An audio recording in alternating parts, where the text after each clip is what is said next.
Rowdy sheeter ಬಿಕ್ಲು Shiva ಕೊಲೆ ಕೇಸ್ನಲ್ಲಿ ಶಾಸಕ ಭೈರತಿ ಬಸವರಾಜ್ಗೆ ಬಂಧನದ ಭೀತಿ ಎದುರಾಗಿದೆ. ಸದ್ಯ ಸಿಐಟಿ ಪೊಲೀಸರು ಭೈರತಿ ಬಸವರಾಜ್ ಅವರನ್ನ ತಲಾಶ್ ಮಾಡುತ್ತಿದ್ದಾರೆ.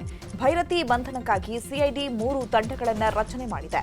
ಭೈರತಿ ಅವರ ಲಾಸ್ಟ್ ಲೊಕೇಶನ್ ಪುಣೆಯಲ್ಲಿ ಸಿಕ್ಕಿದೆ. ಮಹಾರಾಷ್ಟ್ರ ಹಾಗೂ ಗೋವಾದಲ್ಲಿ ಪೊಲೀಸರು ಹುಡುಕಾಡ್ತಾ ಇದ್ದಾರೆ. ಇನ್ನು ಇದೇ ಪ್ರಕರಣಕ್ಕೆ ಸಂಬಂಧಪಟ್ಟಂತೆ 20ನೇ ಆರೋಪಿ ಅಜಿತ್ಗೆ ಜನಪ್ರತಿನಿಧಿಗಳ ವಿಶೇಷ ಕೋರ್ಟ್ ಜಾಮೀನು ನೀಡಿದೆ. ಇವತ್ತಿನಿಂದ ಡಿಸೆಂಬರ್ 24ರವರೆಗೆ ರಾಜ್ಯಾದ್ಯಂತ ಪಲ್ಸ್ ಪೋಲಿಯೋ ಅಭಿಯಾನ ಹಮ್ಮಿಕೊಳ್ಳಲಾಗಿದೆ. ಮುಂಜಾನೆ 8 ಗಂಟೆಯಿಂದ ಸಂಜೆ 5 ಗಂಟೆವರೆಗೆ ಲಸಿಕಾ ಕೇಂದ್ರಗಳು ಓಪನ್ ಇರಲಿದೆ. ಗೃಹ ಕಚೇರಿ ಕೃಷ್ಣಾದಲ್ಲಿ ಸಿಎಂ ಸಿದ್ದರಾಮಯ್ಯ ಪಲ್ಸ್ ಪೋಲಿಯೋಗೆ ಚಾಲನೆ ಕೊಟ್ಟರು. ಸಿಎಂಗೆ ಆರೋಗ್ಯ ಸಚಿವ ದಿನೇಶ್ ಗುಂಡೂರಾವ್ ಸಾಥ್ ನೀಡಲಿದ್ದಾರೆ. ಇನ್ನು ಬೆಂಗಳೂರಿನ ಎಲ್ಲಾ ಪಾಲಿಕೆಯ ಹೆಲ್ತ್ ಸೆಂಟರ್ಗಳು, ಅಪಾರ್ಟ್ಮೆಂಟ್ಗಳಲ್ಲಿ, ಜನನಿಬಿಡ ಪ್ರದೇಶಗಳಲ್ಲಿ ಹಾಗೂ ಕೊಳಗೇರಿ ಪ್ರದೇಶಗಳಲ್ಲಿ ಮೊಬೈಲ್ ಲಸಿಕಾ ಕೇಂದ್ರಗಳ ವ್ಯವಸ್ಥೆಯನ್ನ ಜಿಬಿಎ ಮಾಡಿದೆ.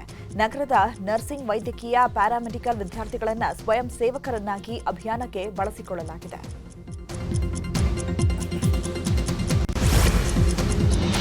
ರೈಲ್ವೆ ಮತ್ತು ಜಲಶಕ್ತಿ ರಾಜ್ಯ ಖಾತೆ ಸಚಿವ ವಿ ಸೋಮಣ್ಣ ಇಂದು ಕೋಲಾರ ಪ್ರವಾಸವನ್ನ ಕೈಗೊಂಡಿದ್ದಾರೆ. ಬೆಳಗ್ಗೆ 10 ಗಂಟೆಗೆ ಮಾಲೂರಿನ ಟೇಕಲ್ ರೈಲ್ವೆ ನಿಲ್ದಾಣ ಸಮೀಪ ನಿರ್ಮಾಣವಾಗಿರುವಂತಹ ರೈಲ್ವೆ ಮೇಲ್ಸೇತುವೆಯನ್ನು ಲೋಕಾರ್ಪಣೆ ಮಾಡಲಿದ್ದಾರೆ. ಬಳಿಕ ಕೆಜಿಎಫ್ ತಾಲೂಕಿನ ಕೋರಮಂಡಲ ಹಾಗೂ ಉರಿಗಾಂ ರೈಲು ನಿಲ್ದಾಣದ ನವೀಕರಿಸಲಾದ ಟಿಕೆಟ್ ಕೌಂಟರ್ ಉದ್ಘಾಟಿಸಲಿದ್ದಾರೆ. ಬಳಿಕ ಮಧ್ಯಾಹ್ನ 12 ಗಂಟೆಗೆ ಬಂಗಾರಪೇಟೆ ರೈಲ್ವೆ ಜಂಕ್ಷನ್ ಪರಿಶೀಲನೆ ನಡೆಸಲಿದ್ದು, ಅನಂತರ ಮಧ್ಯಾಹ್ನ 1ವರೆಗೆ ಕೋಲಾರ ನಗರದ ರೈಲ್ವೆ ನಿಲ್ದಾಣದ ಪರಿಶೀಲನೆ ನಡೆಸಿ ಅಧಿಕಾರಿಗಳ ಸಭೆಯನ್ನ ನಡೆಸಲಿದ್ದಾರೆ.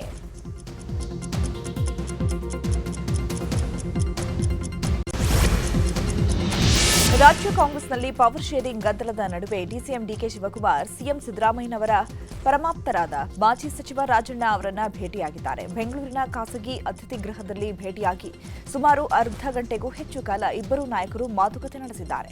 ಡಿಕೆಶಿಗೆ ಪದೇ ಪದೇ ಟಕ್ಕರ್ ಕೊಡ್ತಾ ಇದ್ದ ರಾಜಣ್ಣ ಅವರನ್ನ ಡಿಕೆಶಿ ಭೇಟಿ ಮಾಡಿದ್ದು ಭಾರೀ ಕುತೂಹಲಕ್ಕೆ ಎಡೆ ಮಾಡಿಕೊಂಡಿದೆ.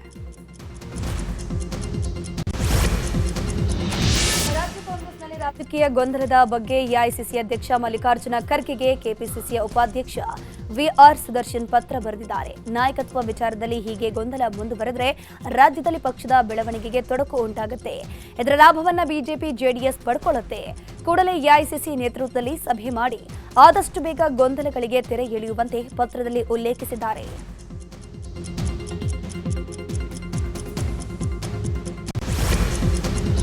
ಡಿಸಿಎಂ ಡಿಕೆಶಿ ಮಂಗಳವಾರ ದೆಹಲಿಗೆ ತೆರಳುತ್ತಾ ಇದ್ದಾರೆ. ಈ ವಿಚಾರವಾಗಿ ಬೆಂಗಳೂರಲ್ಲಿ ಡಿಕೆಶಿ ಪ್ರತಿಕ್ರಿಯೆಯನ್ನ ಕೊಟ್ಟಿದ್ದಾರೆ. ಮೇಕೆದಾಟು ವಿಚಾರ ಚರ್ಚೆ ನಡೆಸೋದಿದೆ. ಇಲಾಖೆ ಕೆಲಸದ ಬಗ್ಗೆ ಚರ್ಚೆ ಮಾಡಲು ದೆಹಲಿಗೆ ಹೋಗ್ತಾ ಇದ್ದೇನೆ ಅಂತ ಹೇಳಿದ್ರು. ಇನ್ನು ಇದೇ ವೇಳೆ ನಾನು ಕದ್ದು ಮುಚ್ಚಿ ದೆಹಲಿಗೆ ಹೋಗಲ್ಲ, ಹೋಗೋದಿದ್ರೆ ನಿಮ್ಗೂ ತಿಳಿಸ್ತೇನೆ, ನಿಮ್ಗೆ ತಿಳಿಸದೆ ಏನೂ ಮಾಡೋದಿಲ್ಲ ಅಂತ ಹೇಳಿದ್ರು. ಹೈಕಮಾಂಡ್ ನಾಯಕರು ಸಿಎಂ ಹಾಗೂ ನನಗೆ ಇಬ್ಬರಿಗೂ ಏನೋ ಹೇಳಿದ್ದಾರೆ. ಸೂಕ್ತ ಸಮಯದಲ್ಲಿ ಕರೆಸ್ತೇವೆ ಅಂತ ಇಬ್ಬರಿಗೂ ಹೇಳಿದ್ದಾರೆ. ಆಗ ಇಬ್ರು ದೆಹಲಿಗೆ ಹೋಗ್ತೇವೆ ಅಂತ ಡಿಕೆಶಿ ಹೇಳಿದ್ದಾರೆ. ನಾನು ಮಂಗಳವಾರ ಹೋಗ್ತೀನಿ. ಮಂಗಳವಾರ ನಮಗೆ ಸೆಂಟ್ರಲ್ ಗೌರ್ಮೆಂಟ್ ಅವರು, ವಾಟರ್ ಡಿಪಾರ್ಟ್ಮೆಂಟ್ ಅವರು ನಮ್ಮನ್ನ ಕರೆದಿದ್ದಾರೆ. ಇಂಟರ್ಲಿಂಕಿಂಗ್ ಆಫ್ ರಿವರ್ಸ್ ಬಗ್ಗೆ ಕರೆದಿದ್ದಾರೆ. ಅವತ್ತು ನಾನು ಹೋಗಿ ನನ್ನ ರಾಜ್ಯದ ಅನೇಕ ವಿಚಾರಗಳನ್ನು ಮಾದಾಯಿದು, ನಮ್ಮ ಕೃಷ್ಣಾ ವಾಟರ್ದು ಅವಾರ್ಡ್ದು ಮತ್ತು ಮೇಕೆದಾಟು ತಿಳಿಸ್ತೇ ನಾವೇನು ಮಾಡಲ್ಲ. ನಾನಂತೂ ಕದ್ದು ಹೋಗಲ್ಲ. ನಮ್ಮಿಬ್ಬರಿಗೂ ಏನೋ ಹೇಳಿದ್ದಾರೆ ಅವರು, ಯಾವಾಗ ಕರೆಸ್ತೀವಿ ಅಂತ ಇಬ್ಬರಿಗೂ ಫೋನ್ ಮಾಡಿ ಹೇಳಿದ್ದಾರೆ. ಹೋಗ್ತೀವಿ, ಇಬ್ರು ಹೋಗ್ತೀವಿ. ಬೆಳಗಾವಿ ಅಧಿವೇಶನ ಮುಗಿತಾ ಇದ್ದಂತೆ ಕುರ್ಚಿ ಆಟ ಶುರುನಾ ಅನ್ನೋ ಚರ್ಚೆ ಆರಂಭ ಆಗಿದೆ. ಇದಕ್ಕೆ ಪುಷ್ಟಿ ನೀಡುವಂತೆ ಸಚಿವ ಸತೀಶ್ ಜಾರಕಿಹೊಳಿ ಹೇಳಿರುವಂತಹ ಮಾತು ಇದೀಗ ಚರ್ಚೆಗೆ ಗ್ರಾಸ ಆಗಿದೆ. ಬೆಳಗಾವಿಯಲ್ಲಿ ಮಾತನಾಡಿದ ಸತೀಶ್ ಜಾರಕಿಹೊಳಿ, ದೆಹಲಿ ಫಿರೋಜ್ ಶಾ ಕೋಟ್ಲಾ ಮೈದಾನದಲ್ಲಿ ಟಾಸ್ ಆಗಿದೆ. ಅವರಿಬ್ಬರು ಕ್ಯಾಪ್ಟನ್ ಟಾಸ್ ಮಾಡಿದ್ದಾರೆ. ನಾವು ಕ್ಯಾಪ್ಟನ್ ಜಾಗದಲ್ಲಿ ಇಲ್ಲ, ಥರ್ಡ್ ಅಂಪೈರ್ ಕೂಡ ಇರಲಿಲ್ಲ ಅಂತ ಹೇಳಿರೋದು ಇದೀಗ ಚರ್ಚೆಗೆ ಕಾರಣವಾಗಿದೆ.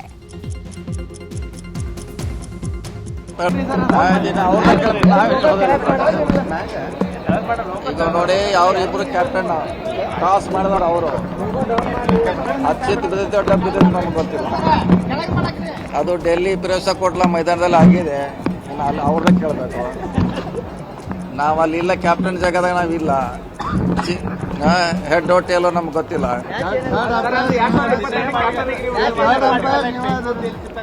ಅವಾಗ ತಡಪರಿ ಇರಕಿಲ್ರಿ. ಇಬ್ಬರೇ ಅವರು ಟಾಸ್ ಆರಿಸಿದವರು. ಹೆಡ್ ಒಟ್ಟಿಗೆಲ್ಲ ನಮ್ಗೆ ಗೊತ್ತಿಲ್ಲ, ನೀವು ಕೇಳಿ ನೋಡಿ ಅವ್ರನ್ನೇ. ಓಕೆ. 5 ವರ್ಷವೂ ನಾನೇ ಸಿಎಂ ಅಂತ ಸಿದ್ದರಾಮಯ್ಯ ಮೊನ್ನೆ ಅಧಿವೇಶನದಲ್ಲಿ ಬಹಿರಂಗವಾಗಿ ಹೇಳಿದ್ರು. ಆದರೆ ನಿನ್ನೆ ಡಿಕೆಶಿ ಹೆಸರು ಹೇಳ್ತಾ ಇದ್ದಂತೆ ಸಿಎಂ ಸಿದ್ದರಾಮಯ್ಯ ಗರಂ ಆಗಿದ್ದಾರೆ. ಬೆಳಗಾವಿಯ ಹುದಲಿ ಗ್ರಾಮದಲ್ಲಿ ಸಿಎಂ ಕಾರ್ಯಕ್ರಮ ಇತ್ತು. ಕಾರ್ಯಕ್ರಮದ ಬಳಿಕ ಸುದ್ದಿಗಾರರೊಂದಿಗೆ ಸಿಎಂ ಮಾತನಾಡ್ತಾ ಇದ್ರು. ಈ ವೇಳೆ ಡಿಕೆಶಿ ಹೆಸರನ್ನ ಪ್ರಸ್ತಾಪಿಸ್ತಾ ಇದ್ದಂತೆ ಸಿಎಂ ಗರಂ ಆದ್ರು.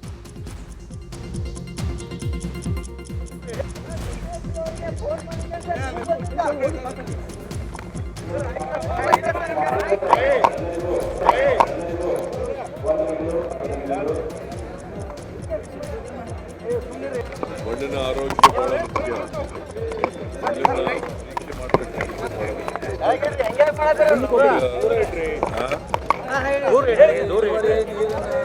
ಅದು ನೀರನ್ನ ನಿರ್ವಹಣೆ ಮಾಡೋದು ಬಹಳ ಮುಖ್ಯ. ಅದಕ್ಕೋಸ್ಕರ ನಾನು ಕಬ್ಬು ಬೆಳೀತಕ್ಕಂಥ ಪ್ರದೇಶಗಳಿಗೆ ಇದನ್ನ ಈ ಯೋಜನೆಯನ್ನು ಜಾರಿ ಮಾಡಬೇಕು ಅಂತೇಳಿ ಇದು ರಾಜ್ಯಕ್ಕೂ ಕೂಡ ವಿಸ್ತರಣೆ ಮಾಡ್ತಾರೆ. ಹೈಕಮಾಂಡ್ ಹೇಳೋವರೆಗೂ ನಾನೇ ಸಿಎಂ ಅಂತ ಸಿದ್ದರಾಮಯ್ಯ ಹೇಳಿದ್ರು. ಆದರೆ ಬಿಜೆಪಿಯವರು ಕಾಲೆಳಿತಾ ಇದ್ದಾರೆ. ಈ ಬಗ್ಗೆ ಸಚಿವ ಎಂಬಿ ಪಾಟೀಲ್ ವಿಜಯಪುರದಲ್ಲಿ ಪ್ರತಿಕ್ರಿಯೆ ನೀಡಿದ್ದಾರೆ. ಸಿಎಂ ಡಿಸಿಎಂ ಇಬ್ಬರು ತಮ್ಮ ಅಭಿಪ್ರಾಯ ಹೇಳಿದ್ದಾರೆ. ನಮ್ಮಲ್ಲಿ ಹೈಕಮಾಂಡೇ ಅಂತಿಮ. ಹೈಕಮಾಂಡ್ ಏನು ನಿರ್ಧಾರ ತೆಗೆದುಕೊಳ್ಳುತ್ತೆ ಅದು ಸಿಎಂ ಡಿಸಿಎಂ ಎಂಬಿ ಪಾಟೀಲ್ ಸೇರಿದಂತೆ ಎಲ್ರಿಗೂ ಕೂಡ ಅನ್ವಯ ಆಗತ್ತೆ ಅಂತಂದ್ರು. ಮಾತನಾಡಲಿಕ್ಕೆ ಹೋಗೋದಿಲ್ಲ. ಇಬ್ಬರು ತಮ್ಮ ಅಭಿಪ್ರಾಯಗಳನ್ನು ಹೇಳಿದ್ದಾರೆ. ನಮ್ಮ ಪಕ್ಷದಲ್ಲಿ ಹೈಕಮಾಂಡ್ ಅಂತಿಮ. ಇವತ್ತು ಯಾರೇ ಏನೇ ಹೇಳಿದ್ರು ಕೂಡ ಅದು ಹೈಕಮಾಂಡೇ ಸುಪ್ರೀಂ. ಸೊ ಹೈಕಮಾಂಡ್ ಏನು ನಿರ್ಧಾರ ತೆಗೆದುಕೊಳ್ತದೆ ಅದು ಸಿ ಎಮ್ ಅವ್ರಿಗೆ, ಡಿ ಸಿ ಎಮ್ ಅವ್ರಿಗೆ, ಎಂ ಬಿ ಪಾಟೀಲ್ರಿಗೆ ಎಲ್ಲರಿಗೂ ಅನ್ವಯ ಆಗ್ತದೆ. So high command is final. ನಾನೇನು ಮಾತನಾಡಲಿಕ್ಕೆ ಉತ್ತರ ಕರ್ನಾಟಕಕ್ಕೆ ಅನ್ಯಾಯ ಮಾಡಿದ್ದು ಬಿಜೆಪಿ ಅಂತ ಸಿಎಂ ಸಿದ್ದರಾಮಯ್ಯ ಹೇಳಿದರು. ಈ ವಿಚಾರಕ್ಕೆ ಹುಬ್ಬಳ್ಳಿಯಲ್ಲಿ ಪ್ರತಿಕ್ರಿಯಿಸಿದ ಮಾಜಿ ಸಿಎಂ ಬಸವರಾಜ ಬೊಮ್ಮಾಯಿ, ಮುಖ್ಯಮಂತ್ರಿಗಳು ಸುಳ್ಳು ಹೇಳೋದರಲ್ಲಿ ಪಿಎಚ್ಡಿ ಮಾಡಿದ್ದಾರೆ. ಅತಿ ಹೆಚ್ಚು ಅನ್ಯಾಯ ಆಗಿರೋದು ಕಾಂಗ್ರೆಸ್ನಿಂದ. ಕೃಷ್ಣಾ ಯೋಜನೆ ಪೂರ್ಣ ಮಾಡೋಕೆ 50 ವರ್ಷ ತಗೊಂಡಿದ್ದು ಕಾಂಗ್ರೆಸ್. ಕೃಷ್ಣಾ 2ನೇ ಹಂತದ ಯೋಜನೆ ಕೂಡ ಪೂರ್ಣ ಮಾಡೋಕೆ ಆಗಿಲ್ಲ ಅಂತ ವಾಗ್ದಾಳಿ ನಡೆಸಿದ್ದಾರೆ. ಸರಿಯಾಗಿ ವಾದ ಕೇಸ್ ಹಾಕಿರಲಿಲ್ಲ. ಮಹಾರಾಷ್ಟ್ರ ಹಾಕಿದ್ರು, ಇವ್ರು ಕೇಸ್ ಹಾಕಿರಲಿಲ್ಲ. ನಾನು ಕಳೆದ ಬಾರಿ ಅಸೆಂಬ್ಲಿಯಲ್ಲಿ ಗಲಾಟೆ ಆದಮೇಲೆ ಹಿಂದಿನ ಬಾರಿ ಸಿದ್ದರಾಮಯ್ಯ ಮುಖ್ಯಮಂತ್ರಿ ಇದ್ದಾಗ ಅವಾಗ ಕೇಸ್ ಹಾಕಿದ್ರು. ಯಾಕಂದರೆ ದಾಖಲೆ ಸಮೇತವಾಗಿ ನಾವು ಹೇಳುತ್ತೇವೆ. ಕೋರ್ಟಲ್ಲಿ ಸರಿಯಾಗಿ ವಾದ ಕೇಸ್ ಹಾಕಿರಲಿಲ್ಲ. ಮಹಾರಾಷ್ಟ್ರ ಹಾಕಿದ್ರು, ಇವ್ರು ಕೇಸ್ ಹಾಕಿರಲಿಲ್ಲ. ನಾನು ಪೊಲೀಸರ ನಿರ್ಬಂಧವಿದ್ರೂ ತಾನೇ ಮುಂದೆ ನಿಂತು ಕೋಳಿ ಅಂಕ ನಡೆಸಿದ ಹಿನ್ನೆಲೆಯಲ್ಲಿ ಪುತ್ತೂರು ಶಾಸಕ ಅಶೋಕ್ ಕುಮಾರ್ ರೈ ವಿರುದ್ಧ ದೂರು ದಾಖಲಾಗಿದೆ. ದಕ್ಷಿಣ ಕನ್ನಡ ಜಿಲ್ಲೆಯ ಬಂಟ್ವಾಳ ತಾಲೂಕಿನ ಬೆಟ್ಟದ ಕೇಪು ಎಂಬಲ್ಲಿ ಶಾಸಕ ಅಶೋಕ್ ಕುಮಾರ್ ರೈ ಕೋಳಿ ಕಾಳಗಕ್ಕೆ ಚಾಲನೆ ನೀಡಿದ್ರು. ಈ ಹಿನ್ನೆಲೆ ಶಾಸಕರು ಸೇರಿದಂತೆ ಒಟ್ಟು 17 ಜನರ ವಿರುದ್ಧ ವಿಟ್ಲ ಠಾಣೆಯಲ್ಲಿ ಪ್ರಕರಣ ದಾಖಲಾಗಿದೆ. ಕೋಳಿ ಅಂಕಕ್ಕೆ ತಂದಿದ್ದ 22 ಹುಂಜಾ ಕೋಳಿ ಹಾಗೂ ಕೋಳಿ ಅಂಕಕ್ಕೆ ಬಳಸುವ ಕತ್ತಿಯನ್ನು ಪೊಲೀಸರು ಸೀಸ್ ಮಾಡಿದ್ದಾರೆ.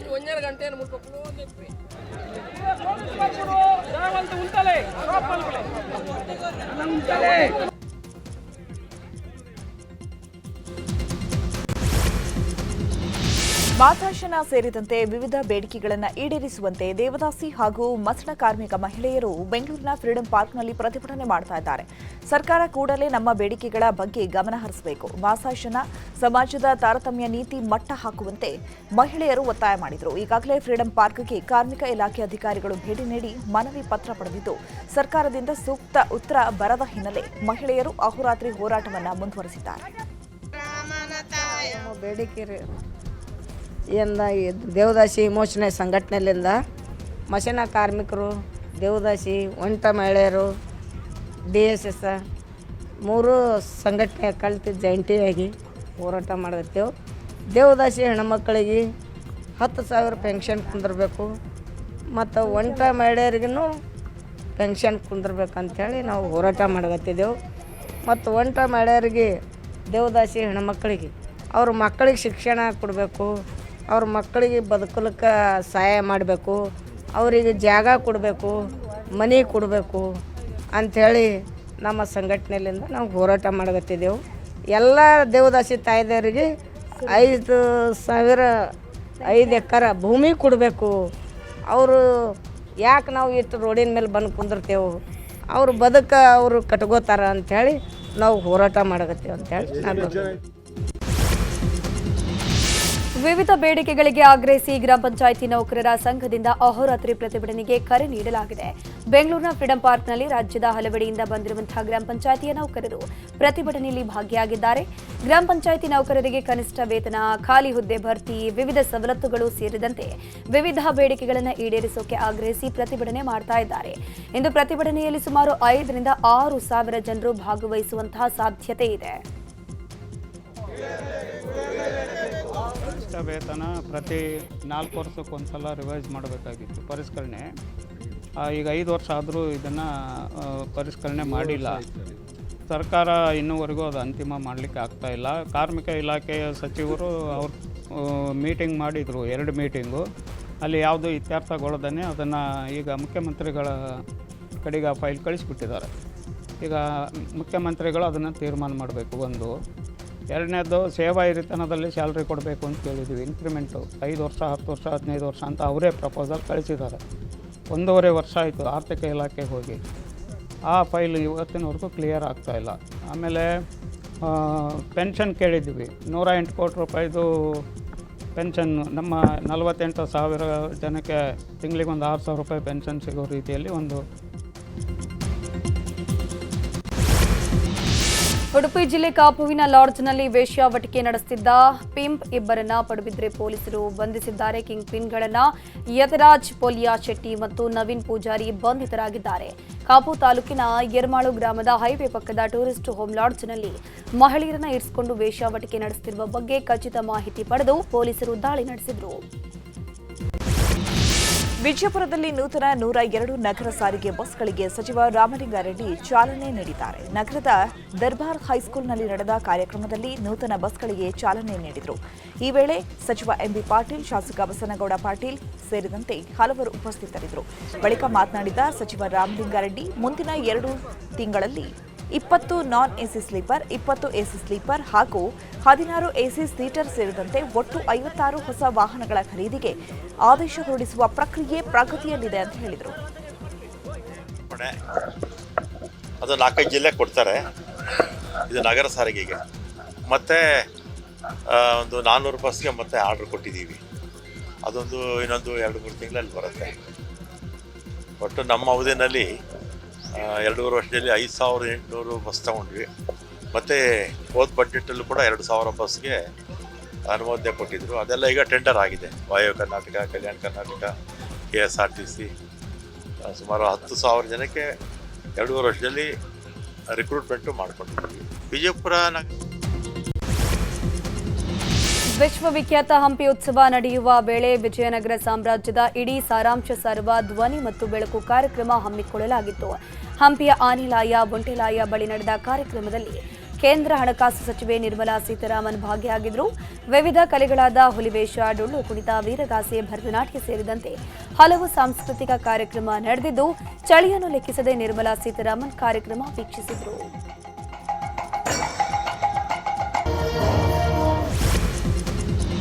ಕೊಪ್ಪಳದ ಶಾಲೆಗಳಲ್ಲಿ ವಿದ್ಯಾರ್ಥಿನಿಯರಿಗೆ ಶುಚಿ ಸ್ಯಾನಿಟರ್ ಪ್ಯಾಡ್ ಸಿಗದ ಬಗ್ಗೆ ನ್ಯೂಸ್ 18 ವರದಿ ಮಾಡಿತು.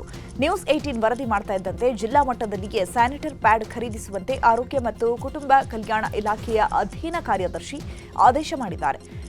19.64 ಲಕ್ಷ ಮಕ್ಕಳಿಗೆ ಸ್ಯಾನಿಟರ್ ಪ್ಯಾಡ್ ಖರೀದಿಸಲು ಆಯಾ ಜಿಲ್ಲೆಗಳಿಗೆ ಸೂಚನೆ ನೀಡಲಾಗಿದೆ.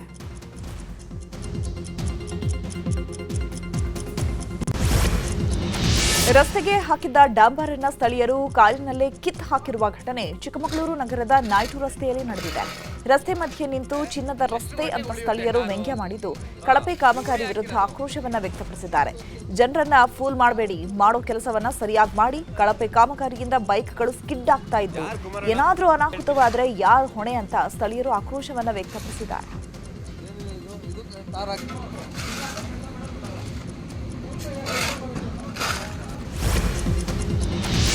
ಕುಕ್ಕೆ ಸುಬ್ರಹ್ಮಣ್ಯ ದೇಗುಲದ ಕಿರುಚಷ್ಟಿ ಕಾರ್ಯಕ್ರಮದ ಆಮಂತ್ರಣ ಪತ್ರಿಕೆಯಲ್ಲಿ ಅತಿಥಿ ಸ್ಥಾನದಲ್ಲಿ ಅನ್ಯ ಧರ್ಮೀಯರನ್ನ ಆಹ್ವಾನಿಸಿರುವುದಕ್ಕೆ ವಿಎಚ್ಪಿ ವಿರೋಧ ವ್ಯಕ್ತಪಡಿಸಿದೆ. ಹಿಂದೂ ಧಾರ್ಮಿಕ ಕ್ಷೇತ್ರವಾಗಿರುವ ಕುಕ್ಕೆ ಸುಬ್ರಹ್ಮಣ್ಯದ ದೇವಸ್ಥಾನದ ಕಾರ್ಯಕ್ರಮಗಳಿಗೆ ಪ್ರೋಟೋಕಾಲ್ ನೆಪದಲ್ಲಿ ಅನ್ಯ ಧರ್ಮೀಯರನ್ನು ಆಹ್ವಾನಿಸುವುದು ಸಂಪ್ರದಾಯ ಮತ್ತು ಹಿಂದೂ ಧಾರ್ಮಿಕ ಕಾಯ್ದೆಗೆ ವಿರುದ್ಧವಾಗಿದೆ. ಇದನ್ನು ಕೂಡಲೇ ತಿದ್ದುಪಡಿ ಮಾಡಿ ಅನ್ಯ ಧರ್ಮೀಯರ ಹೆಸರನ್ನ ಆಮಂತ್ರಣ ಪತ್ರಿಕೆಯಿಂದ ಕೈಬಿಡಬೇಕು ಅಂತ ವಿಎಚ್ಪಿಯವರು ಆಗ್ರಹಿಸಿದ್ದಾರೆ.